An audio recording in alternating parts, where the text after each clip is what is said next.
अस्सलामुअलैकुम। जिन्ना हज़रात ने साडी पहली वाली वीडियोज़ नूं दिखियां होईयां उन्हां को तां पता हो सी कि सारा रोड टूर चलदा पिया थाईलैंड दा ते उहदे विच एह त्रीजी जगह है जिहदे च असां विजिट करेंदे पे। एह है जी कैक्टस आह्ला फार्म। एह तुसां उहदे मनाज़र स्क्रीन ते दिखदे पे सो ते नाल नाल मेरी भी थोड़ी बहुती तकरीर सुनी आसो।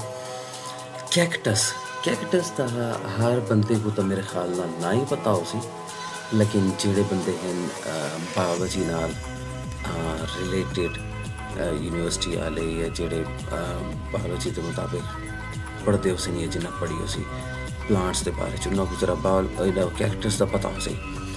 एह् सी एक आर्टिफिशियल कैक्टस दा गार्डन बनाया होया इन्हां इत्थै।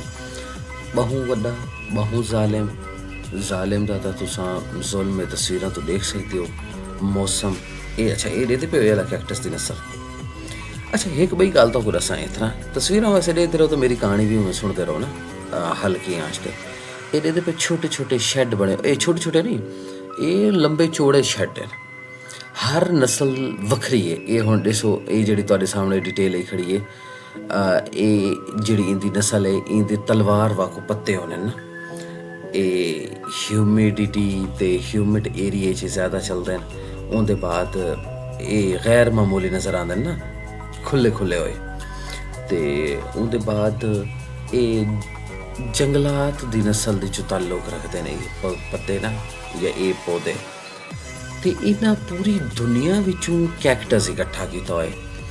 उन्हां वास्ते आर्टिफिशियल टैंपरेचर मॉइस्चर ह्यूमिडिटी हर चीज़ इन्हां कंट्रोल की हुई है खुद। वैसे ये नस्लां तो हर जगह ते आम कोई ना लभसन। हर चीज़ ना जेह्ड़ी इत्थे अगर कोई बंदा इन्हां चीज़ां च इंटरस्टेड है तो अच्छा ऐसी ऐसी चीज़ है ये साकू आज तक कहीं जा आम नज़र नहीं आई ना।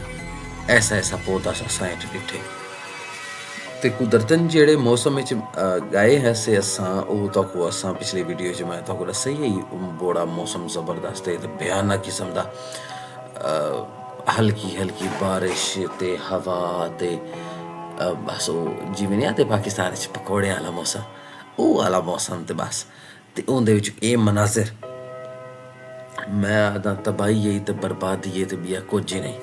जेह्ड़े बंदे नेचर लवर अजकल तक पता है बड़ी मशहूर चीज़ आ गई है। हर बंदे ना मुख्तलिफ कैटेगरीज जिमें सुनी आने वीडियोज़ ते अग्गां पिच्छां ओह् अपने आप को कैटेगरी च पा रहे हैं ना।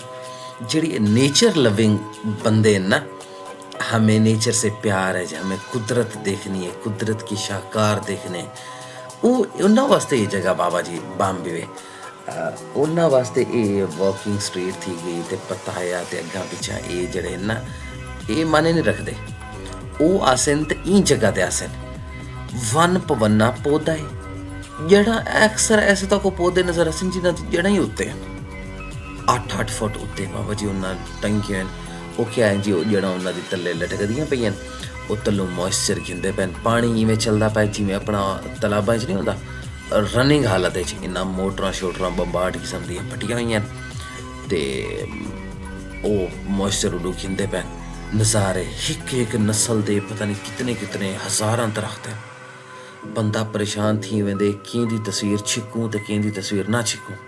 अच्छा ये चीज़ देदे पियो ये अक्सर तुसां बायोलॉजी च पढ़ाओ सी 8वीं 9वीं जां 7वीं 8वीं दी साइंस च ना ये ओह् चीज़ है इंदे अंदर जेह्ड़ी भी शै वेंदी है ना ये बंद थी वेंदे वे ते बा उंदी वाला जान निकल सी ते एह् वाला अपनी मर्जी दा खुल सी ना एह् ओह् वाली शै एह् जेह्ड़े पौधे जिन्हां दी जड़ां उत्ते न एह् मैं हुण तक स्क्रीन ते नज़र आंदा पियो सी। एह् स्पाइसिस वाला पोर्शन है। जितने भी थाईलैंड स्पाइसेस इस्तेमाल थी ना सुक्के मिसाले च को पाते हैं लौंग दिए ते वो अल्लम पल्लम सारा वो इन्ना वखरा पार्टीशन कि केड़ा मिसाला केड़े पौधे चों आंदा पाए केड़ा पौधा खुशबू ने दे। अच्छा ये ड्रैस है बाबा जी ये ड्रैस ये लोग पहले पहने हैं ते हुण ये जेह्ड़ा है ना ये अपना जेह्ड़ा बाल थोड़ा जिहा वड्डा थींदे टुरन लगदे ते ओह् इक पींगा नहीं बना ते देंदे लकड़ी दा टायर शैर ते हैंडल लगवांदे। एह् जी अज्ज दी वीडियो दा इख्तिताम है। वस्सलाम।